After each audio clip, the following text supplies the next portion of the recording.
నమస్కారం, ప్రతిధ్వనికి స్వాగతం. 10 గ్రాముల బంగారం లక్షకు చేరినప్పుడే అమ్మో అనుకున్నాం. కానీ అది ఇప్పుడు ఏకంగా 1,52,000కు పెరిగింది. ఇంకా ఎంత వెళ్తుందో అంచనాలకు అందడం లేదు. మరోవైపు నేను ఏం తక్కువ కానంటూ వెండి దూసుకెళ్తోంది. కిలో ఏకంగా 3,16,000కు చేరింది. 20 రోజుల్లోనే 70,000, మంగళవారం ఒక్కరోజే 14,000 పెరిగింది సిల్వర్ రేటు. దెబ్బకు ఆ జంట లోహాలని కొనడం కాదు, ఆలోచించే ధైర్యం చేయలేకపోతున్నాడు సామాన్యుడు. తగ్గుతుందా అన్న ఆశే లేకుండా పోయింది. పట్టపగ్గా లేని పసిడి వెండి ధరలకు పైకి కనిపిస్తున్న అంతర్జాతీయ పరిస్థితులు, యుద్ధాలు, ట్రంప్ నిర్ణయాలే కారణాలా? వీటి రేటును ఎవరు ఏ అంశాలు డిసైడ్ చేస్తున్నాయి? పెరుగుట విరుగుటకేనా? ఇప్పట్లోనో మరికొంత కాలానికి అయినా బంగారం వెండి ధరలు తగ్గే అవకాశం ఉందా? నిపుణులు, విశ్లేషకులు ఏమంటున్నారు? ఇదే అంశంపై నేటి ప్రతిధ్వని. ఈరోజు చర్చలో పాల్గొంటున్న వారు సుందరరామరెడ్డి గారు, ఆర్సిపి టెక్నాలజీస్ వ్యవస్థాపకులు. బ్రహ్మచారి గారు, సెబీ నమోదిత రీసెర్చ్ అనలిస్ట్. అట్లాగే డాక్టర్ బచ్చు అనిల్ కుమార్ గారు, స్టాక్స్ అండ్ గోల్డ్ మార్కెట్ నిపుణులు. నమస్తే అండి ముగ్గురికి. నమస్తే. రామిరెడ్డి గారు, ముందుగా మీతో స్టార్ట్ చేద్దాం. పరుగు అన్నట్లు అంచనాలకు అందకుండా, అసలు సామాన్యుడు అందుకోకుండా అంతకంతకు పెరుగుతున్నాయి బంగారం వెండి ధరలు. అసలు ఎందుకు ఇలా అండి? ప్రపంచవ్యాప్తంగా ఈ ట్రంప్ నిర్ణయాల వల్ల, అన్సర్టనిటీ వల్ల అండి main reason. So geopolitical risk బాగా పెరిగిపోతుంది, టారిఫ్ అన్సర్టనిటీ బాగా పెరుగుతుంది.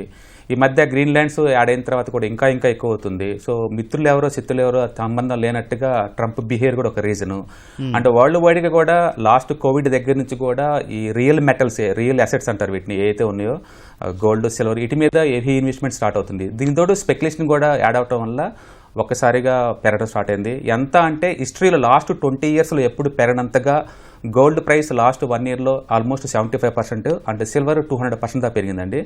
అండ్ ఇవి ఎకానమీ స్ట్రక్చరల్ చేంజెస్ అనుకోవచ్చు మనం. అంటే డాలర్ ఎప్పుడైతే 8% డ్రాప్ అయిందో, ఈ సెంట్రల్ బ్యాంక్స్ అన్నీ కూడా డాలర్లో ఇన్వెస్ట్ చేసే బదులు ఈ గోల్డ్, సిల్వర్ వీటిలో ఇన్వెస్ట్ చేయడం ద్వారా ఎంతకంత అప్రిషియేషన్ అవుతుందని చెప్పేసి వాళ్ళు ఇన్వెస్ట్ చేయడం, వరల్డ్ వైడ్గా కూడా ఇన్వెస్టర్స్ అందరికీ ఈ రియల్ అసెట్స్లో ఇంట్రెస్ట్ రావటం, అండ్ స్టాక్ మార్కెట్లో ఇన్స్టెబిలిటీ ఉండటం వల్ల ఏంటంటే ప్రతి ఒక్కళ్ళు, అంటే ఇన్వెస్టర్ పాయింట్ ఆఫ్లో ఇన్వెస్టర్స్, సెంట్రల్ బ్యాంక్స్, అట్లా ఇండస్ట్రియల్ డిమాండ్ కూడా, మోడర్న్ ఏరియా మొత్తం కూడా మన semi conductors, sensors and PCB boards వీటి చుట్టూ రన్ అవుతుందండి. ఇవి లేకుండా modern area నడవదనమాట.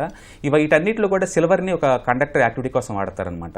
And solar panels కావచ్చు, సెమీ కండక్టర్స్ కావచ్చు, ఇలా మోడర్న్లో ఉన్న అన్ని టెక్నాలజీలు అన్నింటిలో కూడా సిల్వర్ని ఒక కండక్టర్ యాక్టివిటీ కోసం బాగా వాడతారు. అందుకని అటు రియల్ టైం డిమాండ్ క్రియేట్ అవుతుంది ఇండస్ట్రీ దగ్గర నుంచి. అదే టైంలో మైనింగ్ యాక్టివిటీ కూడా అనుకున్నంతగా అందిలేకపోతున్నారండి. అండ్ ఇన్వెస్టర్స్ డిమాండ్ పెరిగింది, వరల్డ్ వైడ్గా అన్సర్టనిటీ పెరిగింది. ట్రంప్ వచ్చిన తర్వాత ఇది మ్యాక్సిమం అన్సర్టనిటీకి వెళ్ళిపోయింది అనమాట. అంటే ఇవన్నీ రీజన్స్ వల్ల ఏంటంటే పబ్లిక్ ఎగ్జాక్ట్లీ. ఇప్పుడు మన ఇండియాలో పరిస్థితులన్నీ ప్రశాంతంగా ఉన్నాయి, మనకు శత్రు దేశాలు లేవు, యుద్ధాలు లేవు. మన దగ్గర పరిస్థితి ఎట్లా ఉంటే అమెరికాలో పరిస్థితి ఏంటి, రష్యాలో పరిస్థితి ఏంటి, ప్రపంచ దేశాల్లో ఎట్లా ఉంది? కమోడిటీస్కి ఒక దేశం అంటే ఉండదండి. అండ్ వరల్డ్ మొత్తం యూనివర్సల్గా ఒకటే కరెన్సీ లాగా బిహేవ్ చేస్తుంది అనమాట ఈ కమోడిటీస్. అన్ని చోట్ల కూడా ఇవాళ రేపులో గ్లోబల్ విలేజ్ అంటాం కదా, ఆ కండిషన్లో మనం ఉన్నాము. అందుకని ఇండియాని సపరేట్గా మనం చూడలేము. మనం ఎక్కువసార్లు ఏంటంటే ఇండియాలో మ్యారేజ్ సీజన్ కాబట్టి గోల్డ్ డిమాండ్ ఉంటుందేమో అనుకుంటాం. అలా ఏముండదు. ఈవెన్ చైనాలో డిమాండ్ ఉంది. అన్ని వరల్డ్ వైడ్గా సెంట్రల్ బ్యాంక్స్ అన్ని కొంటున్నాయి. మీరు ఊహించండి, ఆర్బీఐ దగ్గర లాస్ట్ 1 year బ్యాక్ ఉంది 400 tons అండి. ఇప్పుడు ఆల్మోస్ట్ 850 tons ఉంది గోల్డ్. అంటే ఒక ట్రెడిషనల్గా ఉండి ఇండియాలోని ఆర్బీఐ దగ్గర ఆల్మోస్ట్ డబల్ చేసింది విత్ ఇన్ 3 years కంటే. వరల్డ్ వైడ్గా ఎంత కొంటున్నారు, ఎంత మైనింగ్ యాక్టివిటీ డల్గా ఉన్నా సరే. మీనింగ్ ఏంటంటే స్ట్రక్చరల్ చేంజెస్ జరుగుతున్నాయి వరల్డ్ వైడ్గా. మనం చూస్తుంది ఒక చరిత్ర, ఆ చరిత్రలో మనం పార్ట్ అయినందుకు మనం హ్యాపీ ఫీల్ అవ్వాలి యాక్చువల్గా.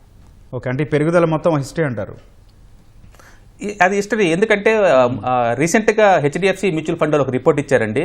లాస్ట్ 1 yearలో ఇండియాలో ఈ గోల్డ్ అప్రిషియేషన్ ద్వారా మొత్తం 100 లక్షల కోట్ల వెల్త్ క్రియేట్ అయిందంట. 100 లక్షల కోట్ల వెల్త్. అంటే ప్రపంచవ్యాప్తంగా గోల్డ్ ర్యాలీ వల్ల హైయెస్ట్ బెనిఫిషరీ అయిన కంట్రీ ఏదైనా ఉందంటే అది ఇండియా అండి. Okay, right sir. ఓకే, బ్రహ్మచారి గారు, ఒకప్పుడు దృష్టి అంతా బంగారం కావచ్చు దాని ధరలపైనే ఉండేది, కానీ ఇప్పుడు వెండి ధరలు ఆ దృష్టిని మరలుస్తున్నాయి. దీనికి కారణాలు ఏంటండి? బంగారాన్ని మించి వెండి ధరలు పెరుగుతున్నాయి, ఎందుకని? ఓకే, వెండి డైరెక్ట్ ప్రొడక్ట్ కదండి. అంటే గోల్డ్ లాగా డైరెక్ట్ గా మైనింగ్ చేయలేము. That is the first thing. It's a by product from the other metals like zinc. అందుకని యాక్సెసిబిలిటీ టు ద సిల్వర్ అనేది కొంచెం తక్కువగా ఉంటుంది. ఆ డిమాండ్ తగ్గట్టుగా సప్లై ఉండదు. అలాగే మనకి రీజన్స్ ఏంటి, బంగారం కన్నా ఎక్కువ పెరగడానికి రీజన్స్ అన్నప్పుడు బంగారం మనకి 13-year బ్రేక్అవుట్ జరిగింది. 2011లో హై వచ్చిన తర్వాత మళ్ళీ 2023లోనే మనకి బ్రేక్అవుట్ జరిగింది. కానీ silver almost 44 years of the breakout. Okay. అంటే ఎట్లా జరుగుతుంది అంటే ఇది లాస్ట్ మనం ఒక హిస్టారికల్ పర్స్పెక్టివ్ గా మనం చూస్తే కనుక 1980s లో మనకి గ్లోబల్ ఎకనామిక్ రిసెషన్ జరిగినప్పుడు సిల్వర్ మనకి దాదాపుగా 434% పెరిగింది. మళ్ళీ అగైన్ మనకి 2008 క్రైసిస్ అప్పుడు 474% పెరిగింది. ఇప్పుడు చూస్తే మనకి 434% పెరిగింది. This is the historical perspective. Still there is a potential for another 30-35% in this calendar year it self. అంటే ఈ క్యాలెండర్ ఇయర్ లోనే మనకి ఇంకొక 35 నుంచి 45% పెరిగే గ్రోత్ ఉంది. అలాగే గోల్డ్ సిల్వర్ రేషియో కూడా చాలా మంది కంపేర్ చేస్తారు. అంటే గోల్డ్ కి సిల్వర్ కి మధ్య ఉన్న రేషియో మనకి 1980s లో దాదాపుగా 20% ఉండేది. అది కాస్త 2008 క్రైసిస్ అప్పుడు 55 పోయింది. కరెంట్ ప్రస్తుతానికి అది 70 ఉంది. అంటే దానికంటే ముందు మనకి 2011 అండ్ 13 టైంలో మనకి 44 గోల్డ్ సిల్వర్ రేషియో ఉండేది. ఈ సినారీ ఎందుకు చెప్తున్నానంటే మనకి ఏం జరుగుతుంది నెక్స్ట్ లెవెల్లో అన్నప్పుడు మనకి గోల్డ్ కనుక స్టేబుల్ గా అంటే తక్కువ పెరుగుతుంది. మనం లాస్ట్ టైం మనము నవంబర్లో ఇదే ప్రోగ్రామ్ లో మనం మాట్లాడినప్పుడు సిల్వర్ వేగంగా పెరుగుతుంది అనుకున్నాం. దానికి తగ్గట్టుగానే సిల్వర్ ప్రస్తుతం దాదాపు 400% పెరిగింది లాస్ట్ 13 months లో. అలాగే ఇంకొకటి అడ్వాంటేజ్ ఏంటంటే సిల్వర్ ఇంకా పొటెన్షియల్ పెరగడానికి ఏంటంటే industrial demand. Domestic traditional demand కన్నా కూడా ఇండస్ట్రియల్ డిమాండ్ ఎక్కువగా ఉండము. అలాగే వేరియస్ ఇండస్ట్రీస్ ఇంతకుముందు మన అందరు గెస్ట్ చెప్పినట్టు కదా, ఒక సిల్వర్ ఒక్క ట్రెడిషనల్ ఆర్నమెంటల్ కాకుండా అదర్ ఇండస్ట్రీస్ లోకి వెళ్ళడం, ఒకటి ఫోటోవాల్టిక్, రెండవది మెడికల్ సెక్షన్ లో కూడా వాడడం, ఇవన్నీ కూడా ఒక రీజన్ ఒక కాజ్ అవుతుంది. అలాగే ఈటీఎఫ్ ఫ్లోస్ మనకి కేవలం సెంట్రల్ బ్యాంక్స్ సిల్వర్ ని చాలా తక్కువగా ఉంటాయి. ఈటీఎఫ్ ఫ్లోస్ మనకి ఇండియాలో గత డిసెంబర్ అంటే లాస్ట్ మంత్ చూస్తే కనుక దాదాపు 116 బిలియన్ రూపీస్ పెరిగింది. అంటే దాదాపు 1,16,000 కోట్ల రూపాయలు మన లాక్కుంది. అలాగే సిల్వర్ లో ఇంకొక మేజర్ ట్రెండ్ ఏంటంటే బ్రేక్అవుట్ తర్వాత ఈటీఎఫ్ అలాగే డిజిటల్ ఫార్మేషన్ లో కొనడం ఎక్కువైంది. అంటే ఈటీఎఫ్ సిల్వర్ ఈటీఎఫ్స్ కొనడంలో ఎక్కువగా అవుతుంది. ఈ డిమాండ్ అనేది మనకి ఇవాళ ఒక్కరోజు సిల్వర్ బీస్ అంటే అనదర్ ఈటీఎఫ్ అది, దాంట్లో 7,25,000 crores ఆఫ్ బిజినెస్ జరిగింది ఇవాళ ఒక్కరోజు. అంటే గత కొన్ని రోజులుగా మనకి దాదాపు ప్రతిరోజు స్టాక్ మార్కెట్ లో ట్రేడ్ అవుతున్న ఈటీఎఫ్లలో silver one of the top 10 trading counters గా ఉంటుంది. సో అంత ఫ్లోస్ వస్తున్నాయి దీంట్లోకి. ఇది ఒక major reason for silver growth. అలాగే మనకి ట్రెడిషనల్ డిమాండ్స్ లో మనకి గిఫ్టింగ్ ఆర్టికల్స్, ఇంత మునుపు మనకి గోల్డ్ ఎప్పుడైతే గిఫ్టింగ్ ఆర్టికల్స్ ఇచ్చేవాళ్ళు, అది కాకుండా ఇప్పుడు సిల్వర్ ఆర్టికల్స్ గిఫ్టింగ్ ఆర్టికల్స్ ఇస్తున్నారు. అది వేగం పెరిగింది. అలాగే ఇండస్ట్రియల్ డిమాండ్ అనుకున్న దానికన్నా ఎక్కువగా పెరిగింది. అలాగే ఇంకొక రీజన్ ఏంటంటే ప్రధానంగా హోల్డింగ్స్, అంటే సిల్వర్ యాజ్ ఎ హోల్డింగ్ కింద తీసుకుంటే అది 8.6 tons లాస్ట్ డిసెంబర్ మంత్స్ లో అది రికార్డ్ మంత్లీ అడిషన్స్ అనమాట. అది బ్యాంక్స్ కావచ్చు, ఇన్స్టిట్యూషన్స్ కావచ్చు, ఏదైనా కావచ్చు. అలాగే కన్జ్యూమర్ మంత్స్ చూస్తే లాస్ట్ 8 months లో చూసుకుంటే మూమెంటం సస్టైన్ అవుతూ వస్తుంది. అది ఎవ్రీ మంత్ పెరుగుతూ వస్తుంది. ఈ పెరుగుదల అనేది చాలా ఎగ్జాబరెంట్ గా ఉంది. అనుకున్నట్టుగానే ఇంకా మరికొంత పొటెన్షియల్, బహుశా మనం అనుకున్న టార్గెట్స్ చాలా వేగంగా వస్తున్నాయి కనుక కన్సాలిడేటివ్ ఫేజ్ లోకి రావచ్చు. But there is no weakness అయితే కనపడలేదు. రైట్ బ్రహ్మచారి గారు. ఓకే అండి. అనిల్ గారు, గోల్డ్ రేట్లలో హెచ్చుతగ్గులు సహజం, చాలా కామనే.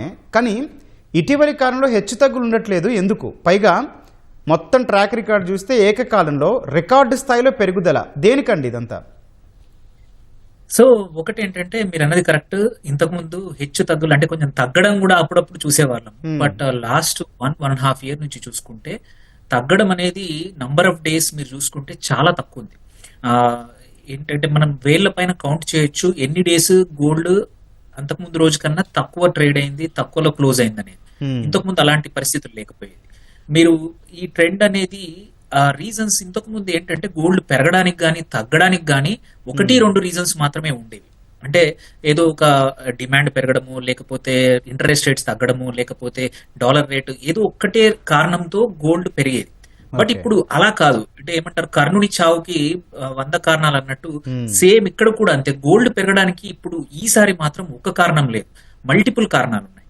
అటు రిజర్వ్ బ్యాంక్స్ కొంటున్నాయి. లాస్ట్ 1 year లో నియర్లీ 1000 టన్నుల బంగారాన్ని అన్ని రిజర్వ్ బ్యాంక్స్ అన్ని కలిసి లాస్ట్ ఇయర్ లోనే కొన్నాయి 2025. అది ఇంత అన్యూజువల్ అంటే మోస్ట్ ఆఫ్ ద వాల్ట్స్ ఏవైతే ఉన్నాయో స్టోర్ చేస్తాయో అన్ని చోట్ల అయిపోయాయి. సో అలాంటి పరిస్థితి ఫిజికల్ గోల్డ్ కి మళ్ళీ మార్కెట్ లో ట్రేడ్ అవుతున్న ఎక్స్చేంజ్ ట్రేడెడ్ ప్రైస్ కి చాలా మార్పులు ఉన్నాయి. సేమ్ విత్ సిల్వర్ కానీ ఇటు గోల్డ్ కూడా, రెండు కూడా ఇలాంటి అంటే డిమాండ్ కి అండ్ ఇటు సప్లైకి వ్యత్యాసం అనేది చాలా పెరిగిపోయింది ఇటువైపు నుంచి. ఇంకొకటి మేజర్ గా ఏం జరుగుతోందంటే ఈ అసలు హెచ్చుతగ్గులు చూడకపోవడానికి కారణం ట్రంప్ ప్రతిరోజు ఒక్కొక్క కొత్త డిసిషన్ తీసుకుంటారు. సో ఈ కొత్త డిసిషన్ తీసుకున్నప్పుడల్లా ప్రతిరోజు ఇన్వెస్టర్స్ అనేది బంగారం మాత్రమే సేఫ్ హెవెన్ అనేది ప్రతిరోజు పొద్దున్న లేవగానే కొత్త న్యూస్. ఫ్రాన్స్ మీద వేస్తారు, అటు గ్రీన్లాండ్ కావాలంటారు, ఇటు వెనిజులా కావాలంటారు, ఇటు ఇరాన్ తో యుద్ధం అంటారు.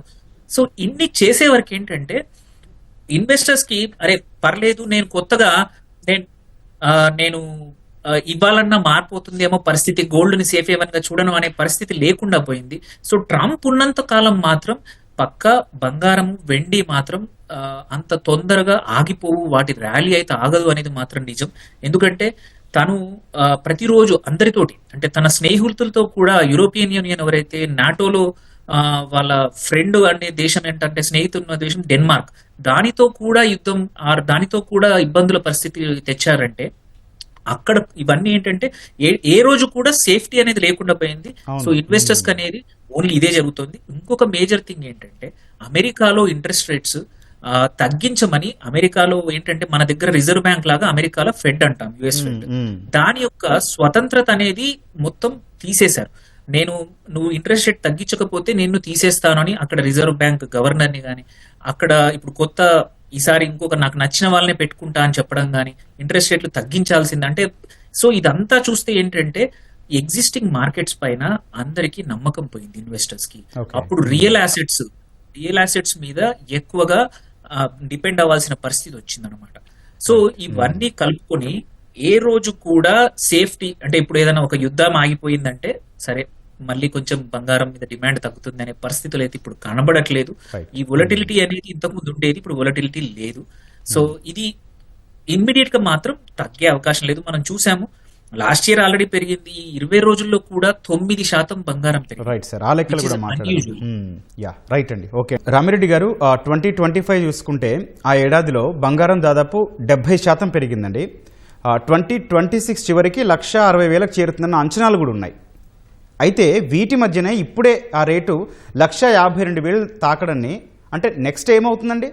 నెక్స్ట్ సిచ్యువేషన్ ఏంటి?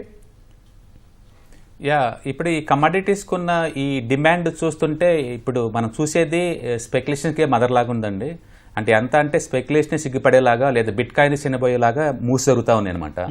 నిజంగా ఇవి ఫండమెంటల్ చేంజెస్ వల్ల ఇలా జరుగుతుంది అంటే చెప్పడం చాలా కష్టం. ఎందుకంటే స్టాక్స్ కనుకోండి, వాళ్ళకి మనకి ఏదో ఒక మెథడాలజీ అంటే ప్రైస్ టు సేల్స్ వాల్యూను లేదా ప్రైస్ టు బుక్ వాల్యూను లేదా డిస్కౌంట్ క్యాష్ ఫ్లోను ఏదో ఒక ఫండమెంటల్ అనాలిసిస్ మనం చేసేసి దీని వాల్యూ ఇంతని చెప్పొచ్చు, లేదా వేరే వాటితో కంపేర్ చేసి మనం చెప్పొచ్చు. అంటే స్టాక్స్కి వాటి వాల్యూస్ని మెజర్ చేయడానికి సైంటిఫిక్ మెథడ్స్ ఉన్నాయి.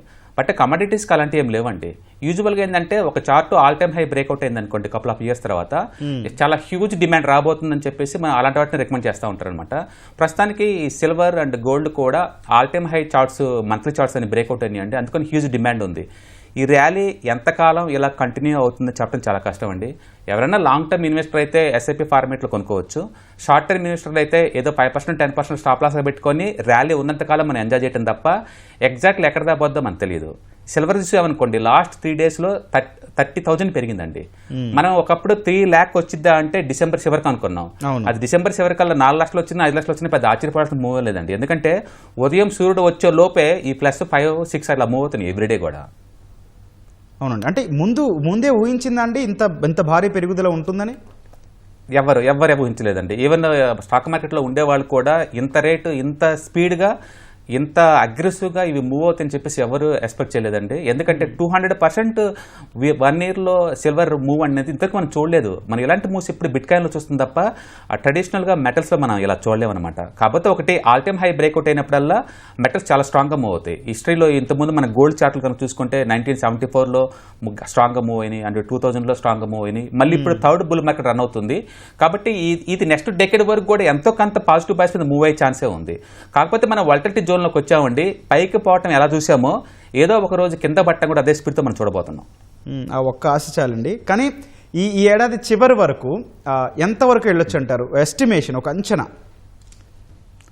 మరి చెప్పలేమండి, ఎందుకంటే ఇది రియల్ డిమాండ్ అయితే ఖచ్చితంగా కాదు. ఎందుకంటే 3 months బ్యాక్ లేని రియల్ డిమాండ్ ఇప్పుడు సడన్గా రావాల్సిన అవసరం లేదు. అందుకని ఇవి ఇండస్ట్రీ నుంచి వచ్చిన డిమాండ్ లేకపోతే హెడ్జింగ్, అంటే మన ఇన్ఫ్లేషన్ కాస్ట్ హెడ్జింగ్ వస్తున్న డిమాండ్ కాదండి. స్ట్రక్చరల్ చేంజ్, కంప్లీట్గా ఎంటైర్ వరల్డ్ ఎకానమీ స్ట్రక్చరల్గా చేంజ్ అవుతుంది. అన్ని సెంట్రల్ బ్యాంక్స్ సపోర్ట్ చేస్తూ ఉన్నాయి. అండ్ అటు రియల్ డిమాండ్, ఇటు పేపర్ డిమాండ్ అయితే ఒక ఫిజికల్గా 1 kg గోల్డ్ కానీ సిల్వర్ కానీ ఉంటే 400 kgs బెట్టింగ్ అవుతున్నారండి. ETFs, index funds, mutual fund ఫార్మేట్లో. అంటే too much speculative activities run అవుతున్నాయి. కాబట్టి ఈ మూవ్ సస్టైన్ అవుతాయి లేదా బ్యాక్ వస్తే మనం ఖచ్చితంగా చెప్పలేం. కానీ షార్ట్ టర్మ్ ఎవరైనా ఉంచుకోవాలనుకుంటే ఒక 10% స్టాప్ లాస్ అలా మెయింటైన్ చేసుకుంటూ long term point of view అయితే మాత్రం మళ్ళీ కీప్ అని యాడ్ చేసుకోవచ్చు. Okay, right. బ్రహ్మచారి గారు, వెండిలో ఇటీవల మనం కొన్ని భారీ పతనాలు అట్లాగే తిరిగి పెరగడం చూసాము ఈ ర్యాలీ. అట్లాంటి పరిస్థితి గోల్డ్కి ఏమైనా వచ్చే అవకాశం ఉందంటారా? అది కనిపించట్లేదండి. కరెక్షన్స్ అనేవి కామన్ గా ఉంటాయి. అలాగే మనము అనుకుంటున్నాము ఇది చాలా వేగంగా పెరిగింది అనుకుంటున్నాం. లేదు, మనకి 1980s లో గ్లోబల్ క్రైసిస్ లో ఉన్నప్పుడు కేవలం 30 weeks లోనే 400% పైన పెరిగింది. అలాగే 2008 లో కూడా జస్ట్ ఒక 35 weeks లోనే బాగా పెరిగింది. ఇప్పుడు 39 weeks తీసుకుంది టైం 434% పెరగడానికి. అంటే ఒక రకంగా ఇది వెర్టికల్ గా కనబడుతున్నా కూడా టైం వైజ్ పెద్దగా అంటే ఎప్పుడైనా ఇంత 400% గెయిన్స్ ఎప్పుడు కూడా 30 to 39 weeks టైంలో తీసుకున్నాయి.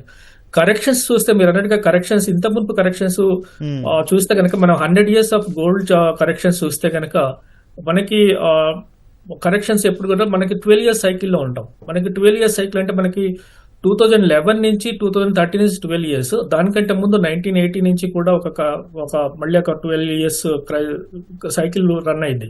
సో ఇప్పుడు మనం 12 years సైకిల్ చూసుకుంటే కనుక మనం 2023 నుంచి 12 years వేసుకోవాలి. అంటే 2035 వరకు టైం సైకిల్ వైజ్ మనకి బుల్ మార్కెట్ గా తీసుకోవాలి. సో 2035 వరకు ఎంత వెళ్తుంది అన్న దాని మీద మనము నవంబర్ లోను అంతకు ముందు కూడా మనము ఇదే ప్రోగ్రామ్ లో మనము ఇచ్చాము.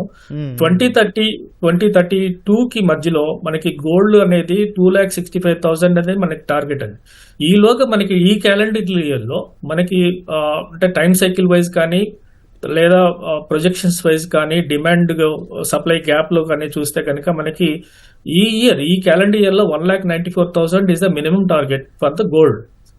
కరెక్షన్స్ అనేవి కామన్ కరెక్షన్స్. ఇంతకుముందు కరెక్షన్స్ చూసుకనుక మనకు 1980s లో కరెక్షన్స్ దాదాపుగా 60% కరెక్షన్ వచ్చింది టాప్ నుంచి సిల్వర్ లో. అలాగే గోల్డ్ లో కూడా మనకి కరెక్షన్స్ చూస్తే కనుక 2008 క్రైసిస్ స్టేబిలైజ్ అయిన తర్వాత మనకి 45% కరెక్షన్ వచ్చింది. అంటే టాప్ నుంచి 45% కరెక్షన్ వస్తుంది. ఈ క్యాలెండర్ ఇయర్ లో మనకి 1,94,000 2 lakh వరకు వెళ్ళిన తర్వాత 40% కరెక్షన్ అంటే దాదాపు ఒక ఎక్స్పెక్ట్ చేయండి అట్లీస్ట్ ఒక మేజర్ కరెక్షన్ అయితే మనకి ఈ క్యాలెండర్ ఇయర్ తర్వాత మనకి కరెక్షన్ వస్తుంది.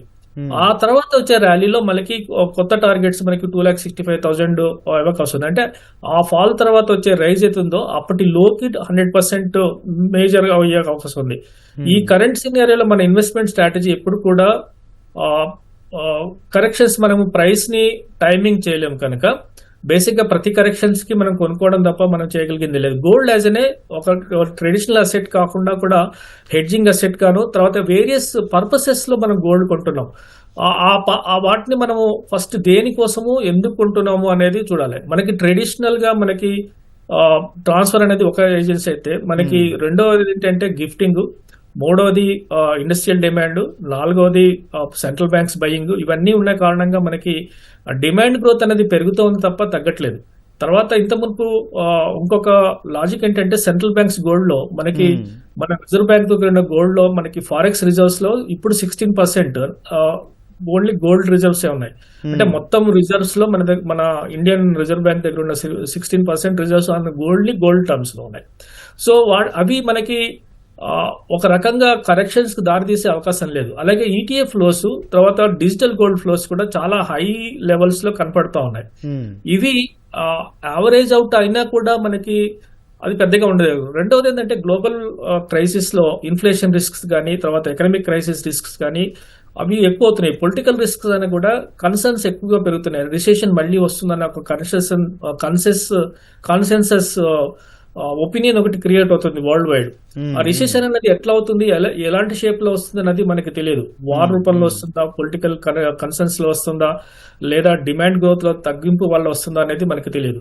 సో మిగతా అసెట్ క్లాసెస్ అన్ని కూడా మనకి నెగటివ్ రిటర్న్స్ లేదా ఫ్లాట్ రిటర్న్స్ ఇస్తున్నప్పుడు ట్రెడిషనల్ గా సేఫ్ హెడ్జింగ్ పొజిషన్ కోసము మనము గోల్డ్ ని వాడతాం. గతంలో బెన్ బెర్నాంకే ఫెడ్ రిజర్వ్ చైర్మన్ గా ఉన్నప్పుడు ఎందుకు అప్పుడు కూడా చాలా అగ్రెసివ్ గోల్డ్ బయింగ్ చేస్తున్నప్పుడు ఫెడ్ రిజర్వ్ బ్యాంక్స్ ఒక సెనేటర్ అడుగుతాడు, is gold equal to money అని. మనీ కాకుండా గోల్డ్ ఎందుకు మీరు బై చేస్తున్నారు అనేది అతని ఉద్దేశం. అప్పుడు గోల్డ్ మనీకి ఈక్వల్ కాకపోయినా gold is an hedging, traditional గా హెడ్జింగ్ ఫర్ సెవరల్ సెంచరీస్ కి అదొక హెడ్జింగ్ ఇన్స్ట్రుమెంట్ కింద వాడుతున్నాం. అందుకని ఆ సేఫ్ హెవెన్స్ కింద ఆ సేఫ్ హెవెన్ అనేది ఎప్పుడు ఉంటుంది.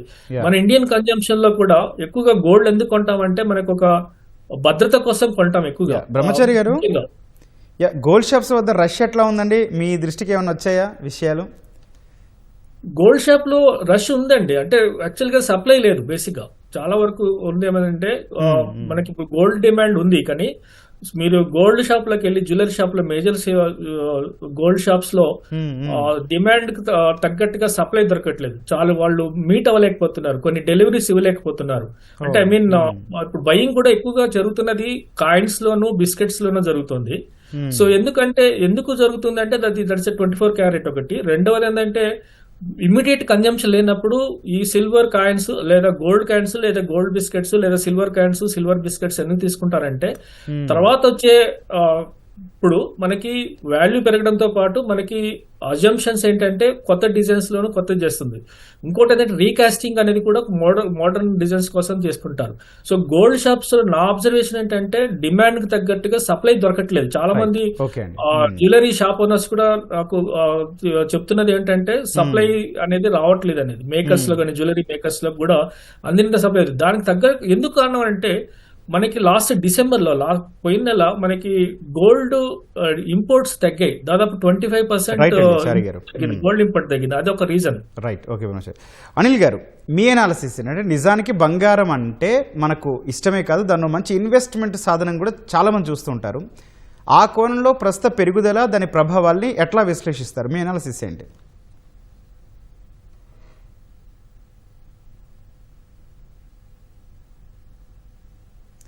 సార్ అనిల్ గారు, మీ ఆడియో ఒక మ్యూట్లో ఉంటుంది, అన్మ్యూట్ చేయండి ఒకసారి. సో హిస్టారికల్గా చూసుకున్నా సరే భారతదేశంలో ఏంటంటే కుటుంబాలన్నీ కూడా ఫ్యామిలీకి బంగారం అనేది చాలా ఇంపార్టెంట్ యాసెట్ అయిపోయింది. మనము అంటే అవసరం లేదు అనుకున్నా సరే అందరం ఏంటంటే మన ఒక జనరేషన్ నుంచి ఇంకో జనరేషన్ కి మనం ఎంత బంగారం ఇచ్చామనేది కూడా అందరూ మాట్లాడుకునే మాట. అండ్ పెళ్లిళ్ళప్పుడు కూడా మనం మన పిల్లలకి ఎంత ఇస్తామనేది, ఎంత బంగారం ఇస్తున్నాము అనేది కూడా ఇంపార్టెంట్. ఎందుకంటే ఇది ఇన్వెస్ట్మెంట్ సాధనము and at the same time ఫ్యామిలీని ఏదైనా పెద్ద ప్రాబ్లం వచ్చినప్పుడు కాపాడేది అనే ట్రెడిషనల్ గా మనం చూస్తూనే ఉన్నాం. కాకపోతే దాంతో పాటు ఇప్పుడు ఏం జరిగిందంటే ఈ గోల్డ్ డిమాండ్ ఎస్పెషల్లీ 2025లో ఈ ప్రైస్ రైజ్ ఏదైతే ఉందో దాంతో ఏమైందంటే సడన్ గా అందరిలో కూడా fear of missing out, FOMO అంటాం. అరే గోల్డ్ పెరుగుతా ఉంది, నేను కూడా ఇన్వెస్ట్ చేసి నేను కూడా లాభాలు పొందాలి. ఒక్కరు చేశారనుకోండి, ఒక్కరు లాభం పొందారంటే మిగిలిన వాళ్ళందరూ కూడా వాళ్ళ ఎఫ్డీలు బ్రేక్ చేసో లేకపోతే ఇంట్లో ఉన్న క్యాషే కానివ్వండి, వేరే ఇన్వెస్ట్మెంట్ మ్యూచువల్ ఫండ్స్ నుంచే కానీ ఇంకా ఈక్విటీస్ నుంచే కానీ అటువైపు నుంచి కూడా ఇన్వెస్ట్మెంట్స్ రూపంలో చాలా ఇటు ఫిజికల్ గా మనం సార్ చారి గారు చెప్పినట్టు ఇటు గోల్డ్ బిస్కెట్ రూపంలో అట్లాంటిదే కాకుండా ఈవెన్ ఈటీఎఫ్ రూపంలో కూడా లాస్ట్ ఇయర్ 1200 టన్నుల ఇన్ఫ్లోస్ ఈటీఎఫ్ ద్వారా వచ్చాయి. ఇంకొకటి ఏమైంది, ఇన్వెస్ట్మెంట్ ఇది ఎలా అయిపోయిందంటే మీరు 2024 జూన్ కన్నా ముందు చూసుకుంటే ఇండియాలో 15-16 ఈటీఎఫ్స్ మాత్రమే ఉండేవి. ఇది gold ETFs, fund of funds కలిపి. ఇవాళ చూస్తే 50 కన్నా ఎక్కువగా ఉన్నాయి. ప్రపంచవ్యాప్తంగా కూడా ఈ లాస్ట్ 1.5 year-లో గోల్డ్ ఈటీఎఫ్స్ కానీ గోల్డ్ ఫండ్ ఆఫ్ ఫండ్స్ కానీ ఆర్ సిల్వర్ ఈటీఎఫ్స్ కానీ, ఇంతకుముందు యాక్చువల్లీ సిల్వర్ ఈటీఎఫ్ అనేది లేదు 2024లో, ఉన్న ఒకటే ఉండేది. ఇప్పుడు మీరు చూసుకుంటే 10 ఉన్నాయి. గోల్డ్ అండ్ సిల్వర్ ఈటీఎఫ్స్ ఉన్నాయి, గోల్డ్ మైనింగ్ కంపెనీస్ ఉన్నాయి ప్రపంచవ్యాప్తంగా. సో ఏమైతుందంటే ఒకసారి ఈ హెడ్జ్ ఆర్ సేఫ్టీ యాసెట్ అనే ఇంపార్టెన్స్ లాస్ట్ 1.5 year ఎన్ని పొలిటికల్ అనిశ్చితులు ఏవైతే ఉన్నాయో అటువైపు నుంచి ఇంట్రెస్ట్ రేట్లు తగ్గడం కానివ్వండి, ఇవన్నీ జరుగుతున్నప్పుడు ఏమైంది, ఇంకొకటి ఏంటి, మనం ఇంతకుముందు చెప్పినట్టు ఓన్లీ ఇది ఒక మన కన్జంప్షనే కాకుండా ఇండస్ట్రియల్ అవసరాలు కూడా చాలా పెరిగిపోయాయి. ఈవెన్ గోల్డ్ కూడా మన వెండిలాగే దానికి కూడా ఇండస్ట్రియల్ అవసరాలు పెరిగిపోయాయి, కానీ అనుకున్నట్టు సప్లై షార్టేజ్ అనేది పక్కా ఉంది. సో ఇవన్నీ కంటిన్యూస్ గా మెనీ ఇయర్స్ ఉండడం వల్ల ఈ ప్రైస్ రైజ్ అవ్వడం, అండ్ దీన్ని చూసుకొని ఇప్పుడు చాలా ఇన్స్టిట్యూషన్స్ కూడా ఏం చేశాయి, ఓకే మనం మామూలుగా ఏంటంటే 5-10% కన్నా ఎక్కువగా పోర్ట్ఫోలియోలో గోల్డ్ ఉండదు. జనరల్ గా మనం అదే రికమెండ్ చేస్తాం ఫైనాన్షియల్ ప్లాన్ గా. బట్ తీరా ఇప్పుడు ఏం జరిగింది, ఒకటి ప్రైస్ రైజ్ వల్ల, ఇంకోటి అందరూ ఈ రీసెంట్ ఎప్పుడు ఏమవుతుందంటే జనరల్ గా రీసెంట్ గా ఏ యాసెట్ పర్ఫార్మ్ చేస్తే అటువైపు ఇన్వెస్టర్స్ మళ్ళడం అనేది క్వైట్ కామన్. అవునండి. ఇప్పుడు లాస్ట్ ఇయర్ ఇంకొకటి ఏం జరిగింది, మన ఇండియన్ మార్కెట్స్ మోరార్లెస్ ఒక 1.5 year 15-16 నెలల కాలం చూసుకుంటే ఫ్లాట్ ఆర్ నెగిటివ్ రిటర్న్స్ ఇచ్చాయి. Especially broad markets, broader indexes చూసుకుంటే మిడ్ క్యాప్ కానీ స్మాల్ క్యాప్స్ అయితే ఇంకా నెగిటివ్ గా ఇచ్చాయి. లార్జ్ క్యాప్ అట్లీస్ట్ ఇవాళ ఫ్లాట్ ఆర్ జస్ట్ పాజిటివ్ గా కనపడుతోంది ఇవాళ. దాని తర్వాత సో ఏమైందంటే ఇది కూడా ఒక కారణమైంది. అరే ఇక్కడ నాకు స్టాక్ మార్కెట్ లో అంతకుముందు 5 years మంచి రిటర్న్స్ వచ్చాయి, కోవిడ్ తర్వాత వండర్ఫుల్ రిటర్న్స్ వచ్చాయి. సో సడన్ గా ఒక సంవత్సరం రిటర్న్స్ రాకపోవడం, మన ఇండియన్ మార్కెట్ లో అది కూడా పెరిగింది. మీరు ఇప్పుడు పరిస్థితులు ఏమయ్యాయంటే ఇటు ఇండియా, ఇంకొకటి చైనా, ఈ 2 చోట్ల కూడా ఈ 2 మెటల్స్ కి చాలా హెవీ డిమాండ్ అయింది. అటు చైనా కూడా మీరు చూసుకుంటే ఇంతకు ముందు చైనాలో బంగారం కానీ వెండి కానీ గిఫ్ట్స్ ఇచ్చుకోవడం కానీ, ఫ్యామిలీ ఎస్పెషల్లీ చైనాలో ఎక్కువగా మెటల్స్ అనేవి ఈ ప్రీషియస్ మెటల్స్ ని ఉంచుకునే వాళ్ళు కాదు. బట్ లాస్ట్ 1.5 year బ్యాక్ నుంచి చైనీస్ గవర్నమెంట్ కూడా అక్కడ న్యూ ఇయర్ కి ఎంకరేజ్ చేసింది, అడ్వర్టైజ్మెంట్స్ చేసింది. ఏమని, మీరు బంగారం గిఫ్ట్ ఇచ్చుకోండి, అది రియల్, దాని బదులు ఈ ప్లాస్టిక్ ఐటమ్స్ లాంటి గిఫ్ట్ ఇచ్చే బదులు దీన్ని ఇచ్చుకుంటే రేపటికి యూజ్ అవుతుంది ఫ్యామిలీకి, ఆర్ మీ అవసరాలకు ఉపయోగపడుతుందని ఎంకరేజ్ చేసింది. సో రీటైల్ డిమాండ్ అనేది హ్యూజ్ గా పెరిగిపోయింది. సో ఇన్వెస్ట్మెంట్ ఆల్రెడీ ఉండింది, దానిపైన ఈ రీసెంట్ ప్రైస్ రైజ్ మాత్రం చాలా ఎక్కువగా ఉంది. సో మనం ఈవెన్ సంపదన చూసుకున్నా గానీ, ఇండియన్ సంపద వాల్యూ చూసుకున్నా, మన సుందరరామ్ రెడ్డి గారు చెప్పినట్టు ఇప్పుడు 306 లక్షల కోట్ల వర్త్ ఆఫ్ బంగారం మన ఇండియాలో ఇప్పుడు ఉంది. ఇది 2023లో ఒక 132 లక్షల కోట్లు, అంటే నియర్లీ 3 పెరిగింది. బంగారం ప్రైస్ పెరిగింది అండ్ మన ఇంపోర్ట్స్ పెరిగాయి, అందరూ బంగారం వైపు వాళ్ళ పోర్ట్ఫోలియోలో అలొకేషన్ పెరిగింది. సో ఇప్పుడు కొద్దిమంది అయితే 30, 40, 50% అలొకేషన్ బంగారం చేసి పెట్టుకున్నారు. సో ఇది ఎంతవరకు దారితీస్తుంది, ఇది ఎప్పటి వరకు ఉంటుందంటే ఈ మేజర్ కరెక్షన్ అయ్యేంత వరకు మాత్రం ఇది ఇలాగే ఉండే అవకాశం. రైట్ అండి. రామిరెడ్డి గారు, అసలు ఈ బంగారం వెండి ధరల్ని ఎవరు నిర్ణయిస్తారు? ఆ నిర్ణయించిన ధరలు అంతటా ఒకేలే కాకుండా ఒక్కో ప్రాంతంలో ఒక్కోలా కనిపిస్తూ ఉంటాయి, ఎందుకు? 2004 వరకు కూడా లండన్లో నాథన్ మేయర్ అని చెప్పేసి ఒక ప్రైవేట్ ఇన్వెస్ట్మెంట్ బ్యాంకర్ ఉన్నారండి, వాళ్ళు డిసైడ్ చేసేవాళ్ళు. తర్వాత వాళ్ళ ఆ డివిజన్ని వేరే వాళ్ళకి ఇన్వెస్ట్మెంట్ బ్యాంకర్కి అమ్మారనమాట. మొత్తం మీద లండన్లో ఉన్న లండన్ బులియన్ మార్కెట్, అందులో ఉన్న 14 ఇన్వెస్ట్మెంట్ బ్యాంకర్స్ లేదా బ్యాంకర్స్ వాళ్ళు డిసైడ్ చేస్తారనమాట. దాన్ని గోల్డ్ ఫిక్స్ అంటారు. వాళ్ళు ఏంటంటే ఇప్పుడు చైనా సెంట్రల్ బ్యాంక్స్ కావచ్చు, లేకపోతే మార్గన్ స్టాన్లీ కావచ్చు, ఇలాంటి ఇన్వెస్ట్మెంట్ బ్యాంకర్స్ మొత్తం 14 మంది ఉన్నారు. వాళ్ళు ఏంటంటే ఈ డెడికేటెడ్ కాన్ఫరెన్స్ కాల్స్ ఇస్తారు ఎవ్రీడే మార్నింగ్ 10:30కి అండ్ ఈవినింగ్ 3 o'clockకి, అండ్ డాలర్లో డిక్లేర్ చేస్తూ ఉంటారు రేట్స్ అనమాట. ఎవ్రీడే వాళ్ళు ఎందుకు ఆ టైంలో అంటే ఈ కాంట్రాక్ట్స్ మొత్తం సెటిల్మెంట్ అవ్వాలి కాబట్టి ఎవ్రీడే మార్నింగ్ ఒకసారి ఈవినింగ్ ఒకసారి డేట్స్ డిసైడ్ చేస్తూ ఉంటారు. బట్ వరల్డ్ వైడ్గా డిఫరెంట్ కంట్రీస్లో డిఫరెంట్ టైమ్స్లో రన్ అవుతూ ఉంటాయి కాబట్టి ఆ లోకల్ డిమాండ్ బట్టి అండ్ గోల్డ్ సప్లైని బట్టి అండ్ మైనర్ యాక్టివిటీస్ని బట్టేసి ఇండస్ట్రియల్ డిమాండ్ పెట్టేసి అప్ అండ్ డౌన్ అవుతూ ఉంటాయి బై డిఫాల్ట్. అంటే ఓవరాల్గా ఇట్లాగే ఉంటుందండి సిచ్యువేషన్. ఇప్పుడు ట్రంప్ తీసుకున్న ట్రంప్ అనేది కొత్తగా ఎలిమెంట్ ఒకటి యాడ్ చేసేయడానికి, కానీ ట్రంప్ ఉన్నా లేకపోయినా వరల్డ్ వైడ్ గా స్ట్రక్చరల్ చేంజెస్ అయితే జరుగుతున్నాయండి. అండ్ ఖచ్చితంగా గోల్డ్ సిల్వర్ కి రియల్ కరెన్సీ లాగా జనాలు ట్రీట్ చేస్తున్నారు. ఫియట్ కరెన్సీ మీద ఎప్పుడైతే నమ్మకం పోయిందో, అంటే పెద్ద పెద్ద ఇన్వెస్ట్మెంట్ బ్యాంకర్ కావచ్చు లేదా అల్టర్ రిచ్ లేదు, వాళ్ళందరూ కూడా వాళ్ళ అసెట్స్ మొత్తాన్ని గోల్డ్ లో మారుస్తూ ఉన్నారు. ఊహించండి, బిట్ కాయిన్ 1 year లోలో ఉంది, ఆ మనీ అంతా ఏమైపోయినట్టు ఖచ్చితంగా గోల్డ్కి సిల్వర్కి వచ్చి ఉంటుంది అది. పాయింట్. అలాగే అమెరికన్ మార్కెట్ ఇప్పటికే 3 years నుంచి ఆల్ టైమ్ హైలో రన్ అవుతూనే ఉంది, ఎవ్రీ ఇయర్ 20% చొప్పున. అది కంటిన్యూ అవుతుందని మీరు అనుకుంటున్నారా? ఖచ్చితంగా అవ్వదు. అందుకని ఈవెన్ అమెరికాలో కూడా అన్సర్టనిటీ ఉంది. మార్కెట్స్ 3 years నుంచి బాగా బుల్ మార్కెట్ రన్ అయినాయి కాబట్టి వాళ్ళు కూడా సేఫ్టీగా ఏంటంటే ఇండస్ట్రియల్ డిమాండ్ ఉన్న ఈట్కి వచ్చేస్తుంది అనమాట. అందుకని వరల్డ్ వైడ్గా హ్యూజ్ డిమాండ్ వస్తుంది. బట్ ఖచ్చితంగా స్పెక్యులేషన్ యాక్టివిటీ బాగా రన్ అవుతుంది. బట్ వరల్డ్ వైడ్ కండిషన్స్ అన్ని ఫేవర్గా ఉన్నాయి కాబట్టి ఈ డికేడ్లో ఎంతో కొంత బంగారం సిల్వర్ రెండు కూడా ముందు పోయే ఛాన్సే ఉంది. మధ్యలో బ్రహ్మచారి గారు అనిల్ గారు చెప్పినట్టు వాలటిలిటీ వచ్చి టెంపరీగా పడచ్చేమో కానీ బట్ ఓవరాల్గా అయితే డిమాండ్ పెరుగుతూ ఉంది. కాబట్టి సింగిల్ అసెట్ ప్లీజ్ చెప్పండి. సింగిల్ అసెట్ రోజులు పోయినాయండి. మల్టిపుల్ అసెట్ క్లాస్లో పెట్టుకోవడం ద్వారా మనం ఈ అన్సర్టనిటీని హ్యాండిల్ చేయొచ్చు అనమాట. ఇప్పుడు వరకు ఏంది ఎక్కువ మంది ఈక్విటీలోనో లేకపోతే ఒక గోల్డ్ లోనో ఒక సిల్వర్ లోనో ఒక రియల్ ఎస్టేట్ లోనో ఏదో ఒక అసెట్ క్లాస్ లో పెట్టేవాళ్ళు. ఇక ముందు రోజుల్లో ఏదో ఒక అసెట్ క్లాస్ లో టూ మచ్ వాలటిలిటీ వస్తూనే ఉంటుంది. ఇట్లా ఇప్పుడు ఈ సంవత్సరం చూస్తే గోల్డ్ సిల్వర్ నెంబర్ 1 లో ఉన్నాయి, ఈక్విటీ అటర్ ఫ్లాప్ అయింది, బిట్ కాయిన్ అటర్ ఫ్లాప్ అయింది. ఇలాంటివి జరుగుతూ ఉంటాయి ముందు రోజుల్లో. కాబట్టి రిస్క్ ని మీరు హ్యాండిల్ చేద్దాం అనుకుంటే బెటర్ ఏంటంటే డెఫినెట్ గా మల్టిపుల్ అసెట్ క్లాస్ లో ఇన్వెస్ట్ చేయడం ద్వారా రిస్క్ ని మినిమైజ్ చేయొచ్చు అనమాట. సుందరమణి గారు, ఇంకో క్వశ్చన్ కూడా వస్తుందండి దీంతో పాటు. హైదరాబాద్లో ఒక రేట్ ఉంటుంది, విజయవాడలో ఒక రేట్ ఉంటుంది. అట్లాగే ఒక షాప్లో ఇంకో షాప్లో కూడా వేరియేషన్ ఉంటుంటుంది. ఏంటండి రీజన్? ప్రధానంగా ఏంటి రీజన్? వరల్డ్ వైడ్గా అయితే మాత్రం ఖచ్చితంగా డిసైడ్ అయ్యేది 2 సార్లు అండి. మార్నింగ్ 10:30కి and evening 3 o'clock London times లో కూడా డిక్లేర్ చేస్తారు, అది కూడా USDలో. ఇప్పుడు ఇండియాలోకి వచ్చాక ఏంటంటే మన ఇండియన్ రూపీగా వచ్చినప్పుడు కరెన్సీ కన్వర్షన్ తీసుకుంటారు, ప్లస్ లోకల్ డిమాండ్ సప్లైని బట్టి తీసుకుంటారు, గోల్డ్ అవైలబిలిటీని బట్టి తీసుకుంటారు. ఈవెన్ ETF లో కూడా 2 రకాల ETF లో చూసుకుంటే ట్రాకింగ్ ఎర్రర్ కూడా వస్తుంది ఖచ్చితంగా, ఎంతకంత ఉంటుంది. బట్ మేజర్గా అయితే టూ మచ్ చేంజెస్ అయితే ఉండవు. వాటి వల్ల ఈ రేట్లు చేంజ్ అంటారా? అవును. Okay, right. బ్రహ్మచారి గారు, ఈరోజు స్టాక్ మార్కెట్ చూసుకుంటే భారీ నష్టాలతో ముగిసిన సిచ్యువేషన్. 9 లక్షల కోట్లకు పైగా మదుపరుల సంపద ఆవిరైంది. యుద్ధ భయాలు, రూపాయి విలువ పతనంతో పాటు బంగారం, వెండి ధరలు ఈ స్టాక్ మార్కెట్ నష్టాలకు ఎట్లా కారణమయ్యాయండి? ఇది ఎప్పటి వరకు సెట్ అయ్యే అవకాశం ఉంది? ఓకే, యాక్చువల్గా మనకి ఈ వీక్ మనకి 1.8% పడ్డామండి. అంటే లాస్ట్ 2 daysలో, అంటే నిన్న ఇవాళ కలిపి మొత్తం 1.8%, ఆల్మోస్ట్ 461 పాయింట్స్ నిఫ్టీ ఫాల్ జరిగింది. కాకపోతే లాస్ట్ 10-12 weeks లో మనకి రేంజ్ అనేది జస్ట్ 3% రేంజ్ లోనే ట్రేడ్ అయ్యి బ్రేక్ డౌన్ జరిగింది. ఈ వారంలో అది బ్రేక్ డౌన్ జరిగింది.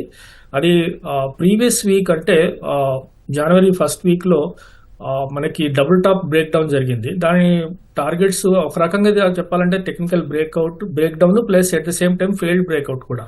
ఎందుకంటే దానికంటే ముందు వారంలో మనం కొత్త హై క్రియేట్ చేసి ఒక బ్రేక్అవుట్ జరిగింది, అది ఫెయిల్ అయిపోయింది. ఇప్పుడు మామూలుగా ప్యాటర్న్ టార్గెట్స్ అయితే కనుక 26,026 అంటే దాదాపు 26,000 డౌన్ ఫిగర్ వేసుకోవచ్చు. అలాగే ఇప్పుడు నిఫ్టీ అన్ని మూవింగ్ యావరేజ్ కింద ట్రేడ్ అవుతుంది ఎక్సెప్ట్ 200 DMA, అది కూడా జస్ట్ 0.4% పైన మాత్రమే ఉంది, అది 26,144. ఇది బ్రీచ్ అయితే చాలా మనం బేర్ మార్కెట్లోకి ఎంట్రీ అయినట్లు లెక్క. రీజన్స్ మీరు అన్నట్టుగా వెండి బంగారం ఒకటే రీజన్స్ కాదు, there are several fundamental reasons for the stock market. ఒకటి అందరూ అనుకున్నట్టుగా జియో పొలిటికల్ టెన్షన్స్, కాకపోతే వాటికి తోడుగా మనకి టారిఫ్ థ్రెట్స్ అనేది ఎక్కువగా మేజర్ ఇంపాక్ట్ చూపిస్తుంది. అదర్ థింగ్ ఏంటంటే మనకి ఇంకొక వారం రోజుల్లో మనకి ఫిబ్రవరి 1వ తారీఖు నాడు మనకి బడ్జెట్ ఉంది. దాంట్లో మనకి long term capital gains tax గురించి లేదా షార్ట్ టర్మ్ క్యాపిటల్ గెయిన్స్ గురించి చాలా ఎక్స్పెక్టేషన్స్ ఉన్నాయి. దాని గురించి వస్తున్న సంకేతాలు వాటిలో ఏం మార్పు ఉండకపోవచ్చు అని, అదొక రీజన్ ఫర్ FII సెల్లింగ్ కూడా. అలాగే రెండవది ఏంటంటే లాస్ట్ 14-15 months నుంచి రిటర్న్స్ అనేవి చాలా ఫ్లాట్ గాను అసలు నెగిటివ్ రిటర్న్స్ ఉన్నాయి. మార్కెట్ ఆల్ టైమ్ హైకి దగ్గరగా ఉన్నప్పటికీ పోర్ట్ఫోలియోస్ మాత్రం నెగిటివ్స్ లో ఉన్నాయి. చాలా పోర్ట్ఫోలియోస్ నెగిటివ్స్ గా ఉన్నాయి, ఇంక్లూడింగ్ అనేక mutual fund schemes, equity mutual fund schemes flat returns, single digit returns కి పరిమితమైనవి. అందువల్ల గోల్డ్ సిల్వర్ కి షిఫ్ట్ అవుతున్నారు. ఎందుకంటే గోల్డ్ సిల్వర్ లో వస్తున్న ర్యాలీ మోర్ దెన్ 100-150% ఉంది కనుక వాటిలోకి ఫ్లోస్ పెరిగాయి. ఇప్పుడు ఇవాళ మీరు NSE సైట్ లో చూడండి, సిల్వర్ బీస్, గోల్డ్ బీస్ లోనే టర్న్ ఓవర్స్ ఎక్కువగా ఉన్నాయి. దాని అర్థమైంది ఈక్విటీస్ నుంచి సిల్వర్ అండ్ గోల్డ్స్ కి షిఫ్ట్ అవుతున్నారు. తర్వాత మనం మ్యూచువల్ ఫండ్స్ డేటా చూస్తే ఇన్వెస్టర్స్ అందరూ కూడా హైబ్రిడ్స్ లోకి షిఫ్ట్ అవుతున్నారు, ముఖ్యంగా మల్టీ అసెట్ క్లాస్ లోకి షిఫ్ట్ అవుతున్నారు. వీటన్నిటి కారణంగా మనకి మార్కెట్ లోకి డబ్బులు వస్తున్నట్టుగా కనపడుతున్న డెమాన్స్ట్రేషన్, అది వేరే అదర్ రూపంలో వేరే అంటే ఒక స్ట్రాటజిక్ రూపంలో వెళ్తున్నాయి. స్ట్రాటజీ ఇన్వెస్ట్మెంట్ అనేది చాలా ఎక్కువ పెరిగింది. మార్కెట్ పతనానికి మరొక మేజర్ రీజన్ ఏంటంటే ఎర్నింగ్స్. ఇప్పుడు మనకి ఈ థర్డ్ క్వార్టర్ ఎర్నింగ్స్ లో ప్రధాన కంపెనీల ఇండెక్స్ హెవీ వెయిట్స్ కంపెనీలో yeah sorry no I'm sorry. Index లో ఉన్న heavy weight companies like HDFC bank, ICICI bank, Reliance Industries, ఇవి మనకి నిఫ్టీలో దాదాపు 40-50% వెయిటేజ్ ఉన్న కంపెనీస్, ఈ 3 కంపెనీస్. వీటిల్లో నెగటివ్ అంటే నెగటివ్ రిటర్న్స్ కాకపోయినా మార్కెట్ ఎక్స్పెక్టేషన్స్ తగ్గట్టుగా రిటర్న్స్ లేవు. అది ఒక మేజర్ రీజన్. అవి వాటి ఫాల్ వల్ల కూడా మార్కెట్ బాగా పడింది. ఇప్పుడు రిలయన్స్ ఇండస్ట్రీస్ చూడండి, మనకి 1600 ఒక వారం రోజుల క్రితం ఉన్న ప్రైస్ ఇప్పుడు 1500 రూపీస్ కూడా దిగిపోయింది. దాదాపు 150-200 రూపాయలు పడిపోయింది ఒక రిలయన్స్ ఇండస్ట్రీస్. అది మేజర్ కంపోనెంట్ ఇండెక్స్, అది ఒక మేజర్ రీజన్. రెండవది ఏంటంటే హిస్టారికల్ పీఈస్ మనం చూస్తే కనుక ఇప్పుడు కరెంట్ పీఈ వచ్చి మనకి 22.3, అది మన లెవెల్. కాకపోతే మీకు బబుల్ జోన్స్ అంటాం, బబుల్ జోన్స్ పీఈ వాల్యుయేషన్ ప్రకారం బబుల్ జోన్స్ లో మనకి 2008 క్రైసిస్ లో కానీ, ఆ తర్వాత 2000 2020 క్రైసిస్ లో కానీ బబుల్ జోన్ ఎప్పుడు అంటే 26 to 30 రేంజ్. అది ఇప్పుడు మనం అక్కడి నుంచి కొంత కరెక్ట్ అయ్యి మనకి 26 కి వచ్చినా సరే మన నిఫ్టీ పీఈ అనేది మనకి 24-25 క్రాస్ అవ్వలేకపోయింది లాస్ట్ 1 year లో కూడా. అలాగే మనకి investment zone, fair value zone ఎప్పుడంటే బిలో 20. మనం ఫెయిర్ వాల్యూ జోన్ కి కొంచెం ఎక్స్ట్రానే ఉన్నాం కనుక కూడా ప్రాఫిట్ బుకింగ్ మరొక కారణం. మూడవది ఏంటంటే అన్నికంటే ముఖ్యమైన కారణం ఏంటంటే బడ్జెట్ లో ఎలాంటి ప్రిఫరెన్సెస్ ఇస్తారు, దేనికి ఏ సెక్టర్ కి ఇస్తారు అన్న దాని మీద చాలా పెసిమిస్టిక్ వ్యూస్ ఉన్నాయి. అంటే పెసిమిస్టిక్ వ్యూస్ అంటే గతంలో అనేక రిక్వెస్ట్లు, ఇండస్ట్రీస్ చేసిన రిక్వెస్ట్ ని గవర్నమెంట్ పెద్దగా పట్టించుకున్నట్లేదు. ముఖ్యంగా టాక్సేషన్ ఇష్యూస్ సంబంధించి కార్పొరేట్ ట్యాక్స్ కానీ, తర్వాత క్యాపిటల్ గెయిన్స్ ట్యాక్స్ లో విషయంలో వాళ్ళు చాలా, అలాగే డివిడెండ్ ట్యాక్సెస్ కానీ, వీటిలో చాలా ఉన్నాయి. ఎందుకంటే గవర్నమెంట్ వస్తున్న ఇన్కమ్ ని లాస్ అవ్వడానికి ఇష్టపడట్లేదు, అదొక మేజర్ రీజన్. సో ఈ కారణాల కల మార్కెట్ పత్రానికి అదొక ఇన్ని కారణాలు ఉన్నాయి. అంటే కర్ణుడి చావుకి ఎన్ని కారణాలు ఉన్నాయి, మార్కెట్ పత్రానికి అన్ని కారణాలు ఉన్నాయి. ఇప్పుడు గోల్డ్, సిల్వర్, అదర్, ఎందుకంటే ఈక్విటీస్ నుంచి అందులోకి షిఫ్ట్ అవుతున్నారు కనుక అదొక రీజన్ మాత్రమే. ఎందుకు షిఫ్ట్ అవుతున్నారంటే మిగతా ఫండమెంటల్ రీజన్స్ చాలా ఉన్నాయి. Right sir, okay. అనిల్ గారు, డాలర్తో పోలిస్తే రూపాయి విలువ అంతకంతకు పతనం అవుతోంది. ఈ ప్రభావం బంగారం, వెండి ధరల పెరుగుదలలో ఎట్లా కారణమవుతోందండి? సో ఒకటి ఏంటంటే మనము తెలుసుకున్నట్టు ఏంటంటే లండన్ మార్కెట్లో కానీ, కామెక్స్లో కానీ ఈ బంగారం ధరలు కానీ, సిల్వర్ ధరలు కూడా డాలర్లలో, యుఎస్ డాలర్లలో ఉంటాయి. బట్ ఇక్కడ మనకి ఏం జరుగుతోంది, వీటిపై నుంచి ఒకటి ఇంపోర్ట్ డ్యూటీలు, జిఎస్టీ యాడ్ అవుతాయి. ఇది జనరల్ గా జరిగేది. కాకపోతే మనం 2024 చివరిలో తీసుకుంటే ఒక యుఎస్ డాలర్ కి 83 రూపాయల 50 పైసలు రూపాయి కన్వర్షన్ ఉండింది. అక్కడి నుంచి 2025లో 15% రూపీ వాల్యూ డిప్రిషియేట్ అయింది. అండ్ ఈవెన్ ఇప్పుడు ఈ సంవత్సరం మనం ఆల్రెడీ ఇప్పుడు చూస్తున్నాం, వన్ ఆఫ్ ద హైయెస్ట్ 91 దగ్గర 90 పాయింట్ సంథింగ్ నడుస్తూ ఉంది. అంటే 17% మన డిప్రిసియేషన్ అయిపోయింది రూపీ. సో అక్కడనేమో డాలర్లో ప్రైస్ అవుతోంది, డిటర్మైన్ అవుతోంది, ట్రేడ్ అవుతోంది. ఇక్కడేమో మన రూపీ పడిపోతుంది. సో మనకి ఏంటంటే డబల్గా, అంటే ఒకటి ప్రపంచవ్యాప్తంగా బంగారం ధరలు ఇంతకుముందు అనుకున్న కారణాల వల్ల పెరుగుతూనే ఉంది. దానికి తోడు మన రూపీ డిప్రిసియేషన్ అవ్వడం వల్ల కూడా మనకు అడిషనల్గా ప్రైస్ అనేది ఇండియన్ కన్జ్యూమర్స్కే కానివ్వండి, ఇండియాలో అడిషనల్గా మాత్రం కంపల్సరీ భారం పడింది. అండ్ ప్రభుత్వం ఒకసారి జిఎస్టీ తక్కువ చేసినా, ఎంత ఇంపోర్ట్ రుసుములు ఎన్ని తక్కువ చేసినా కానీ ఈ డిఫరెన్స్ అనేది మాత్రం ఎవిడెంట్ మనకు. అందుకోసమే ఏమంటారు, ఇది ఇట్లా స్మగ్లింగ్ లాంటివి జరగకుండా ఉండడానికి ప్రభుత్వం చాలా రకంగా ఈ ట్యాక్స్లు కట్ చేస్తుంది. కానీ బట్ డాలర్ ప్రైస్ మాత్రం, డాలర్ రూపీ కన్వర్షన్ మాత్రం మనం చేయలేకపోయాము. దీనికి తెలుసు, మనము దీనికి వేరియస్ కారణాలు ఉన్నాయి. అటు మన ఎక్స్పోర్ట్స్ తగ్గిపోవడము, ఇటు టారిఫ్ భయాల వల్ల, అండ్ ఈ కరెంట్ అకౌంట్ డెఫిసిట్ చాలా ఎక్కువగా ఉండడం వల్ల కూడా మనకు ఈ రూపీ వాల్యూ అనేది మనకు డిప్రిషియేట్ అవుతా పోతా ఉంది. సో అందుకోసమే మనం చూసుకుంటే ఇటు డాలర్లలో పెరిగిన దానికన్నా రూపీల్లో మనకు ఆబ్వియస్లీ ఎక్కువ శాతం పెరిగింది. ఇది మాత్రం ఇంకా కొంచెం ఇలాగే కంటిన్యూ అవ్వచ్చు. ఇప్పుడు ఇంత తొందరలో ఈ మన ఇండియా యుఎస్ ట్రేడ్ డీల్ అనేది ఏమైనా అయితే, అండ్ సైమల్టేనియస్లీ మన కరెంట్ అకౌంట్ డెఫిసిట్ కొంచెం తగ్గిపోయి, ఇప్పుడు ఎస్పెషల్లీ ఏంటంటే ఒకటే హోప్ ఏంటంటే ఒకటి ఉండింది, మన వెనిజువేలా తర్వాత ఆయిల్ సప్లై పెరిగిపోయి యుఎస్ మన చమురు ధరలు తగ్గుతాయి. ఏంటంటే మన కరెంట్ అకౌంట్ డెఫిసిట్ తగ్గుతుంది. సైమల్టేనియస్లీ ఎక్స్పోర్ట్స్ కూడా పెరిగితే యుఎస్ డాలర్స్, మన రూపీ కొంచెం స్ట్రెంగ్త్ అవుతుంది అని అనుకున్నాము. బట్ అది కూడా ఈ కొత్తగా ఇప్పుడు యుఎస్ ఇరాన్ మధ్యలో జరుగుతున్న యుద్ధ వాతావరణం ఏదైతే ఉందో దానివల్ల మళ్ళీ మొదటికి వచ్చింది. సో అంత తొందరగా అంటే ఆల్రెడీ ఉన్న డాలర్ పెరుగుతున్న ప్రైస్ పైన ఈ రూపీ డిప్రిసియేషన్ అనేది కూడా ఈ సంవత్సరం కూడా నియర్లీ ఆల్రెడీ 6-7%, 2.5-3% డిప్రిషియేట్ అయిపోయింది 20 రోజుల్లో కూడా. సో అండ్ దానిపైన ఇంకొకటి ఏంటంటే గోల్డ్ ఇంపోర్ట్స్ కూడా పెరిగిపోయాయి మన దగ్గర డిమాండ్ అవ్వడం వల్ల. సో మనము కన్జ్యూమర్స్ కూడా ఎక్కువగా మనం తీసుకొస్తా ఉన్నాము, దానిపైన కూడా మార్కెట్లో ధరలు పెరుగుతూ ఉన్నాయి. అండ్ మీరు సో ఇవన్నీ కారణాలు చేసుకొని అండ్ ఇంకొకటి ఏంటంటే వీటికి కూడా గోల్డ్ కూడా చాలా ఇండస్ట్రీస్లో ఒక మెటల్ అంటే ప్రీషియస్ క్యాటలిస్ట్ గా వాడుతూ ఉన్నాం.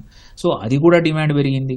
సో ఇంపోర్ట్స్ పెరిగాయి అండ్ ఇది పెరుగుతుంది కాబట్టి 2 రకాలుగా బంగారం ప్రైస్ అయితే పెరుగుతూ ఉంది. Right sir. రామిరెడ్డి గారు, ఇంత ధరలు పెరుగుతున్నా పసిడి కొనుగోళ్లలో ఏమైనా మార్పులు కనిపించాయండి?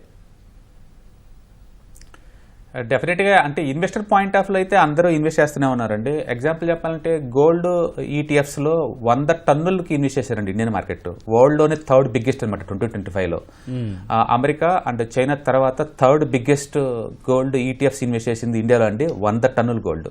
అంటే ఇలా డిజిటల్ ఫార్మేట్లో పెట్టే వాళ్ళ సంఖ్య ఎక్కువ అవుతుంది, మ్యూచువల్ ఫండ్స్ కానీ ఈటీఎఫ్స్ కానీ ఇట్లా కూడా. అండ్ ఫిజికల్ గోల్డ్ అయితే ఈ రేటు దగ్గర డెఫినెట్గా మార్కెట్ స్లోగానే ఉంటుందండి. ఎందుకంటే ఈ ప్రైస్ దగ్గర బై చేద్దాం అనుకున్న వాళ్ళకి సైకలాజికల్గా కొంచెం ఇదవుతారు కానీ, బట్ ఇన్వెస్ట్మెంట్ పాయింట్ ఆఫ్ లో మాత్రం హ్యూజ్ డిమాండ్ అయితే వస్తుంది. అది క్లియర్గా మనకు ఈటీఎఫ్స్ ద్వారా అర్థమవుతుంది. అది సుందరం, అట్లాగే ఈ సావరిన్ గోల్డ్ బాండ్స్ తేకపోవడానికి ఇక్కడ కారణం ఏమండి? గవర్నమెంట్కి ఎవరు అడ్వైజ్ ఇచ్చారో కానీ అది రాంగ్ అడ్వైజ్ అండి. గోల్డ్ ఫిజికల్గా కొనకుండా జస్ట్ మార్కెట్లో గోల్డ్ ప్రైస్ పెరగదు అంతే ఉంటుంది అన్నట్టు అడ్వైజ్ ఇచ్చినట్టున్నారండి. ఎందుకంటే ఒకటి ట్యాక్స్ ఫ్రీ రిటర్న్స్, రెండోది మార్కెట్ లింక్డ్ పెట్టారు డైరెక్ట్గా. వీళ్ళు ఫిజికల్ గోల్డ్ ఏం కొనట్లేదు, డైరెక్ట్గా మార్కెట్ లింక్ పెట్టారు. అండ్ మూడోది అండ్ 2.5% అడిషనల్గా మనకు వడ్డీలాగా వస్తుంది.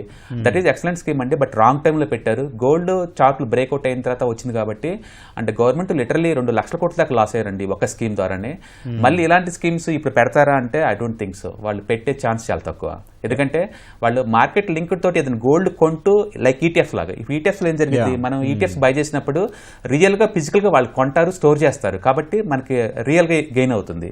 ఇక్కడ సెంట్రల్ గవర్నమెంట్ వాళ్ళు డెవలప్మెంట్ కోసం తీసుకునే అమౌంట్ అండి, కాబట్టి గోల్డ్ లింక్డ్ పెట్టారు తప్ప గోల్డ్ ఫిజికల్ గా వాళ్ళు ఏం కొనలేదు. కాబట్టి ఈ ఎపిసోడ్ లో గవర్నమెంట్ వాళ్ళు లిటరల్లీ 2 లక్షల కోట్లు లాస్ అయినట్లకే. లాస్ట్ టైం ఎప్పుడు రిలీజ్ చేశారండి sovereign gold bonds? I think 5 years back అనుకుంటా. తర్వాత ఎవరు గోల్డ్ ప్రైస్ ఎప్పుడైతే పెరగడం స్టార్ట్ అయిందో అప్పటి నుంచి కొత్తగా ఏం లాంచ్ చేయలేదండి. ఇంకా చెప్పాలంటే ఈ మిడిల్లోనే డ్రాప్ చేసుకునే ఛాన్స్ ఇచ్చారండి ఎక్కువ సార్లు. రైట్ అండర్స్టూడ్ అండి. రైట్ బ్రహ్మచారి గారు, ధరలు పెరుగుతాయో తగ్గుతాయో తెలియదు కాబట్టి పెళ్ళిళ్ళు ఫంక్షన్ల కోసం భారీ స్థాయిలో బంగారం కొనాలి అనుకునే వాళ్ళు ఏం చేయాలి? మొత్తం ఒకేసారి కొనాలా లేక కొంచెం కొంచెం కొంటే బెటర్ అంటారా? ఓకే, పెళ్లిళ్ళకి పేరెంటాలకి గతంలో మాదిరిగా హెవీ క్వాంటిటీస్ లో కొనడానికి అవకాశం తక్కువ. అంటే only for the rich families లేదా ఇప్పటికే చాలా మంది ప్లానింగ్ లో ఉన్న వాళ్ళకి పెద్ద ఇబ్బంది ఏమి ఉండదు, ఆల్రెడీ ప్లాన్ చేసుకొని కొన్న వాళ్ళకి పెద్దగా ఇబ్బంది ఉండదు. బట్ ఫ్యూచర్ నెక్స్ట్ ఒక 5 years లో మనకి పెళ్లిళ్ళు ఉన్నాయి, పెళ్లి చేద్దాం అనుకున్న వాళ్ళకి ఇప్పటికైనా కొనడం బెటర్ అండి. ఎందుకంటే యావరేజ్ అవుట్ అవుతుంది వాళ్ళకి.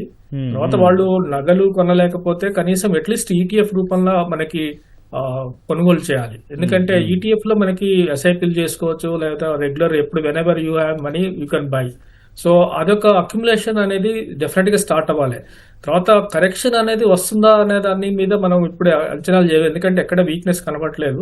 బట్ ఇయర్ ఎండ్ కి మనకు పెద్ద కరెక్షన్ వస్తుంది కనుక ఇయర్ ఎండ్ తర్వాత మనకి అప్పుడు కొంచెం అగ్రెసివ్ బయింగ్ చేయండి. లేదా కరెక్షన్స్ అన్నిట్లోకి మనం టైమింగ్ చేయలేము కనుక ఎస్ఐపి మోడ్ లో మనకి డిజిటల్ అంటే ఈటీఎఫ్స్ రూపంలో మనం ఇన్వెస్ట్ చేయాలి. ఎందుకంటే ఇప్పుడు అందరూ షిఫ్ట్ అవుతున్నది ఈటీఎఫ్ లోకే.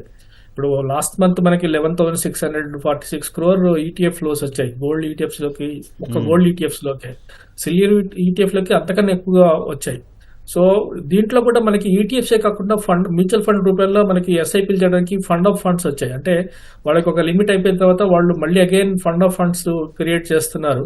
సో వాటిలో కూడా ఎస్ఐపి రూపంలో మనము కొనుగోలు చేయొచ్చు. అవి almost equivalent to the gold price only. అవన్నీ కాకుండా ఫిజికల్ గోల్డ్ లోనే కొనాలి అనుకుంటే కనుక మనకి వాళ్ళ స్థాయికి తగ్గట్టుగా ప్రతి డిప్లోను మనం కొనుక్కుంటూ పోవడమే. ప్రస్తుతానికైతే కరెక్షన్స్ తక్కువ. మనకి ఈ క్యాలెండర్ ఇయర్ లోనే మనం ఆల్మోస్ట్ 2 lakh rupees వరకు, అంటే 1,94,000 మనకి 26 ఉంది.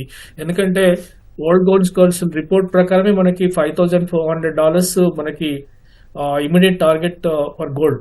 అలాగే సిల్వర్ ఆల్మోస్ట్ $102 to $106 ఇప్పుడు మనకి సిల్వర్ ఫ్రెష్ టార్గెట్స్ వచ్చాయి. అలాగే మనకి ఒక ఇన్స్టిట్యూషనల్ ఫారిన్ ఇన్స్టిట్యూషనల్ ఇన్వెస్టర్ చెప్తున్నది ఏంటంటే silver will rally more than gold, అదే అంతకన్నా ఎక్కువగా ఫాస్టర్ గా మూవ్ అవుతుంది. So silver and gold ETFs కి రెండింటికి సంబంధించి ఫండ్ ఆఫ్ ఫండ్స్ దొరుకుతున్నాయి ఇప్పుడు. అంటే silver and gold fund of funds ఇవి వాటిల్లో ఇన్వెస్ట్ చేయొచ్చు. సో ఇవి ఒక రకంగా మీకు రూపీ కాస్ట్ యావరేజ్ తో పాటు మనకి ఇంకోటి అడ్వాంటేజ్ ఏంటంటే గ్రోత్ రేట్స్ కూడా డబుల్ డిజిట్ గ్రోత్ రేట్ అంటే రిటర్న్స్ ఇచ్చే పాసిబిలిటీ ఉంటుంది. సో మీకు ఒక రకంగా మీకు గోల్డ్ ప్రైస్ లో పెరిగినా సరే, ఫిజికల్ గోల్డ్ లో పెరిగినా సరే మీకు పెద్దగా ఎఫెక్ట్ ఏం పడదు మీరు ఎప్పుడైతే రియలైజ్ చేసుకుంటారో. సో అందుకని అందరికీ అంటే స్థాయికి తగ్గట్టుగా కొనుగోలు చేయాలనుకుంటే, తక్కువ మొత్తంలో డబ్బుల్లో వాళ్ళు ఇన్వెస్ట్ చేయాలనుకుంటే మ్యూచువల్ ఫండ్స్ లో ఫండ్ ఆఫ్ ఫండ్స్ కానీ, అంటే గోల్డ్ సిల్వర్ రెండు ఫండ్ ఆఫ్ ఫండ్స్ కానీ, ఎఫ్ఓఎఫ్ అంటాం వాటిని, వాటిల్లో కానీ, లేదా ఈటీఎఫ్స్ గోల్డ్ ఈటీఎఫ్స్ లేదా సిల్వర్ ఈటీఎఫ్స్ కొనొచ్చు. ఇంకోటి ఏంటంటే వాళ్ళు ఇంకా కొంచెము ఎక్స్పాండ్ అవుదాం అనుకుంటే మెటల్ ఈటీఎఫ్స్ కూడా ఉన్నాయి. మెటల్ ఈటీఎఫ్స్ ఏంటంటే other base metals like aluminium, copper, zinc కూడా కలుస్తాయి. దాంట్లో ఏంటంటే copper is another new gold అంటున్నారు. సో అందుకని కాపర్ అండ్ గోల్డ్ కి సంబంధించి కావాలని కూడా మెటల్ ఈటీఎఫ్స్ ని కూడా గోల్డ్ కి ఆల్టర్నేటివ్ గా మనం బై చేసి, మనకి ఎప్పుడైతే గోల్డ్ కొనాలనుకుంటున్నామో అప్పుడు మనము వాటిని కూడా ఎగ్జిట్ అయిపోయి మనము గోల్డ్ ఫిజికల్ గోల్డ్ లోకి మనము మారొచ్చు. ఎందుకంటే వాటిలో కూడా గ్రూప్ ఎక్కువ ఉంది అనుకుంటున్నాం మనం మెటల్స్ లో. రైట్ బ్రహ్మచారి గారు. రైట్ అనిల్ గారు, లాస్ట్గా బంగారం ధరలు పెరగడమే కాదు, యుద్ధాలు అంతర్జాతీయ అనిశ్చితిలో కొలిక్కొస్తే తగ్గేందుకు ఆస్కారం ఉంటుందా? అట్లాంటి రోజులు వస్తాయని ఆశించవచ్చా? అంత తొందరగా అయితే లేదు. ఈసారి మాత్రం ఏంటంటే one of the longest cycle and multiple చోట, ఒక్క చోట కాదు. ఈ యుద్ధ పరిస్థితులు మామూలుగా ఏంటంటే ఏదో ఒక చోటు ఉండేవి, ఇప్పుడు అలా కాదు. అటు అమెరికా అటువైపు నుంచి కానీ, ఇటు మధ్యప్రాచ్యంలో కానీ 4-5 చోట్ల యుద్ధ వాతావరణాలు ఉండడం అనేది, అన్నీ ఒకేసారి తొందరగా ముగియడం అనేది చాలా ఇబ్బంది. అండ్ అదొకటే కాకుండా మేజర్ ప్రాబ్లం ఏంటంటే యుఎన్, అదే యునైటెడ్ నేషన్స్ ఏదైతే ఉందో అది వీక్ అయిపోయింది. దాని మాట ఎవరు వినట్లేదు. పెద్దన్న అనేది ఇప్పుడు ఎవరు లేరు. సో అమెరికానే పెద్దన్న అవ్వడం అనేది అంటే, సో ఒక నెక్స్ట్ 1.5-2 years అంటే ట్రంప్ ఉండే ఇంకో 2.5 years దగ్గర మాత్రం ఇలాగే వొలటైల్ ఉండొచ్చు. సో ఆయన ఉన్నంత కాలం మాత్రం బంగారం ఒక డిప్ రావచ్చు అంతే తప్ప, ఇది బంగారము వెండి అనేది మాత్రం సేఫ్ హెవెన్ మాత్రం ఇలాగే ఉండొచ్చు అంటిల్ అండ్ అన్లెస్ తన పరిస్థితులు మార్చుకొని, యాక్చువల్లీ ఏంటంటే మీరు చూస్తే కోరిలేషన్ ఈ రెండింటికి వొలటిలిటీ ఎట్లా ఉందంటే, తను తీసుకునే డిసిషన్స్ తగ్గట్టే ఇక్కడ మార్కెట్ లో కూడా పరిస్థితులు మారిపోతా ఉన్నాయి. సో పొద్దున ఒకవైపు ఫ్రెండ్లీ అంటాడు, నెక్స్ట్ మార్నింగ్ కి ఫ్రాన్స్ వాళ్ళ ఫ్రెండ్లీ నేషన్ కి మీద మీ వైన్ మీద చేసేస్తాను అంటున్నాడు. అంటే సో అన్ఎక్స్పెక్టెడ్ థింగ్స్ అనేది మార్కెట్ లో పొద్దున మామూలుగా ఇట్లాంటి పరిస్థితులు మనం అనుకున్నట్టు ఈ డిజిటల్ కరెన్సీల్లో ఉండేది. బట్ ఆ పరిస్థితులు ఇప్పుడు మెటల్స్ కి వచ్చాయి. వెదర్ ఇట్ ఇస్ బంగారమే కానీ వెండికి కానీ, పొద్దున ఒక ప్రైస్ రాత్రి పడుకొని లేచి చూసే వరకు మార్నింగ్ 5%, 6%. ఇది ఇంత అన్యూజువల్ వొలటిలిటీ అనేది ఇంతకుముందు ఎప్పుడూ లేదు. సో ఈ వొలటిలిటీ కొంచెం తగ్గాక అండ్ ఈ పరిస్థితులు మల్టిపుల్ చోట్ల పోవాలి అంటే మాత్రం నాకు ఒక మేజర్ థింగ్ మాత్రం కంపల్సరీ ట్రంప్ ఏమైనా సాఫ్ట్ అయ్యేంత వరకు మాత్రం పరిస్థితులు మారవు. అండ్ ఇంకొకటి ఏంటంటే మాత్రం ఎస్పెషల్లీ వెండి కేసులో మాత్రం ఇప్పుడున్న ప్రైస్ ఏదైతే ఉందో చాలా పరిస్థితుల్లో, ఎగ్జాంపుల్ తీసుకుంటే సోలార్, ఇంతకు ముందు ఒక సోలార్ మాడ్యూల్ తయారు చేయడానికి అప్పటికి ఇప్పటికి నియర్లీ 3 times వెండి ప్రైస్ పెరగడం వల్ల ప్రైస్ పెరిగిపోయింది. సో అంటే ఏమవుతుందంటే ఇంతకు ముందు ఏదైతే కాస్ట్ ఎఫెక్టివ్ ఉందో ఆ కాస్ట్ ఎఫెక్టివ్ చాలా థింగ్స్ లో పోయింది. సో ఆల్టర్నేట్స్ అనేది స్టార్ట్ అయ్యాయి ఇప్పుడు. అందుకే వెండి బదులు రాగి మొదలైంది. సో చాలా చోట్ల ఎస్పెషల్లీ వెండికి మాత్రం ఆల్టర్నేట్స్ ఏమైనా రావచ్చు, ప్రాసెస్ డెవలప్ చేయొచ్చు, ఈవెన్ శాంసంగ్ కూడా. సో ఇలాంటి పరిస్థితులు వస్తే తప్ప బంగారము వెండి ప్రైస్ అంత తొందరగా మారే అవకాశాలు దగ్గరలో కనబడట్లేదండి ఈ సంవత్సరం అయితే. Right sir, right. Thank you అండి. సుందర్రామిరెడ్డి గారు, బ్రహ్మచారి గారు, అనిల్ కుమార్ గారు చర్చలో పాల్గొన్నందుకు థ్యాంక్ యూ అండి. సో మొత్తానికి మన రూపాయితో కొనే బంగారాన్ని ప్రపంచ పరిస్థితులు డిసైడ్ చేస్తున్నాయి. డొనాల్డ్ ట్రంప్ యుద్ధాలు, అనిశ్చిత పరిస్థితులు బంగారం కొనే పరిస్థితి తీసుకురావట్లేదు. అట్లాగే బంగారమే కాదు, వెండి ధరలు చూస్తే కూడా పరిగెత్తుతున్న పరిస్థితి ఉంది. అయితే వీటన్నిటికీ ప్రపంచంలోని పరిస్థితులే కారణం. అట్లాగే సామాన్యులకి నిరాశ తప్పని పరిస్థితి కనిపిస్తోంది. ఆల్ టైమ్ హై ఇప్పటికే రీచ్ అయిపోయిన నేపథ్యంలో ఈ ఇయర్ ఎండుకు కూడా బంగారం ధరలు తగ్గే పరిస్థితి కనిపించట్లేదు. అట్లాగే కేవలం బంగారం మాత్రమే కాదు, రియల్ ఎస్టేట్ కావచ్చు, కమోడిటీ కావచ్చు, స్టాక్ మార్కెట్ కావచ్చు, వీటిల్లో పెట్టుబడులు పెట్టడం ప్రస్తుత పరిస్థితుల్లో సురక్షితమని నిపుణులు అంటున్నారు. ఇది నేటి ప్రతిధ్వని. నమస్కారం.